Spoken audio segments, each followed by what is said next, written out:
ಮುಖ್ಯಮಂತ್ರಿ D K Shivakumar ಅವರು ಪತ್ನಿ ಹಾಗೂ ಸಹೋದರ ಡಿ ಕೆ ಸುರೇಶ್ ಅವರ ಜೊತೆ ಮಾಜಿ ಮುಖ್ಯಮಂತ್ರಿ ಸಿದ್ದರಾಮಯ್ಯ ಅವರ ಕಾವೇರಿ ನಿವಾಸಕ್ಕೆ ಆಗಮಿಸಿ ಅವರೊಂದಿಗೆ ಬೆಳಗಿನ ಉಪಹಾರ ಸೇವಿಸಿದರು. ಮಾಜಿ ಮುಖ್ಯಮಂತ್ರಿ ಸಿದ್ದರಾಮಯ್ಯ ಅವರೊಂದಿಗೆ ಉತ್ತಮ ಸಂಬಂಧ ಇದೆ ಎನ್ನುವ ಸಂದೇಶವನ್ನು ರಾಜ್ಯದ ಜನತೆಗೆ ನೀಡುವುದು ಈ ಕಾರ್ಯಕ್ರಮದ ಅಥವಾ ಈ ಉಪಹಾರ ಕೂಟದ ಒಂದು ಉದ್ದೇಶವಾಗಿತ್ತು.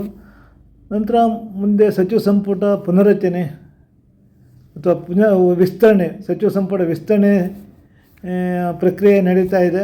ಈ ಸಮಯದಲ್ಲಿ ಸಿದ್ದರಾಮಯ್ಯ ಅವರನ್ನು ವಿಶ್ವಾಸಕ್ಕೆ ತಗೊಂಡೇ ಮಾಡಬೇಕಾಗತ್ತೆ.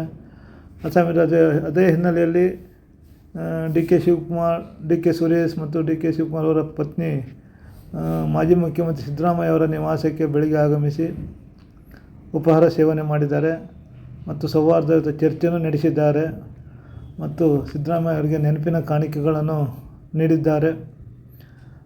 ಸಿದ್ದರಾಮಯ್ಯ ಅವರನ್ನು ವಿಶ್ವಾಸಕ್ಕೆ ತಗೊಂಡೇ ಸಚಿವ ಸಂಪುಟ ವಿಸ್ತರಣೆ ಮಾಡಬೇಕಾಗತ್ತೆ. ಈಗಾಗಲೇ ಸಚಿವ ಸಂಪುಟ ವಿಸ್ತರಣೆ ಒಂದು ಕಗ್ಗಂಟಾಗಿದೆ. ಇಷ್ಟರೊಳಗೆ ಸಚಿವ ಸಂಪುಟ ವಿಸ್ತರಣೆ ಆಗಬೇಕಾಗಿತ್ತು, ಇನ್ನೂ ಆಗಿಲ್ಲ. ತುಂಬ ಜನ ಆಕಾಂಕ್ಷಿಗಳು ಇದ್ದಾರೆ.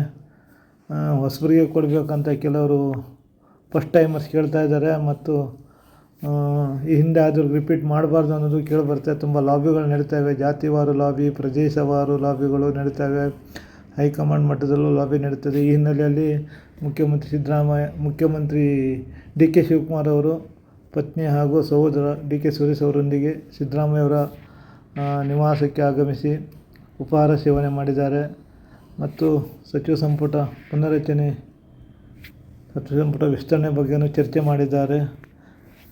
ಸರ್ಕಾರ ಇನ್ನೂ ಸ್ಮೂತಾಗಿ ನಡಿಬೇಕಾದರೆ ಸಿದ್ದರಾಮಯ್ಯ ಅವರ ಒಂದು ವಿಶ್ವಾಸ ಮತ್ತು ಅವರ ಬೆಂಬಲನೂ ಅಗತ್ಯ ಇದೆ ಎನ್ನುವುದು ಡಿ ಕೆ ಶಿವಕುಮಾರ್ ಅವರು ಮನಗಂಡಿದ್ದಾರೆ. ಯಾಕಂದರೆ ಅವರೊಂದಿಗೆ ಉತ್ತಮ ಸಂಬಂಧ ಇಟ್ಕೊಂಡ್ರೆ ಮಾತ್ರ ಸರ್ಕಾರ ಅತ್ಯಂತ ಸುಗಮವಾಗಿ ನಡೆಯುತ್ತೆ. ಯಾಕಂದರೆ ಈ ಸರ್ಕಾರದಲ್ಲಿ ಸಿದ್ದರಾಮಯ್ಯ ಬೆಂಬಲಿಗ ಶಾಸಕರ ಸಂಖ್ಯೆ ತುಂಬ ದೊಡ್ಡ ಪ್ರಮಾಣದಲ್ಲಿದೆ ಮತ್ತು ಸಿದ್ದರಾಮಯ್ಯ ಮಾರ್ಗದರ್ಶನವೂ ತುಂಬ ಅಗತ್ಯ ಇದೆ.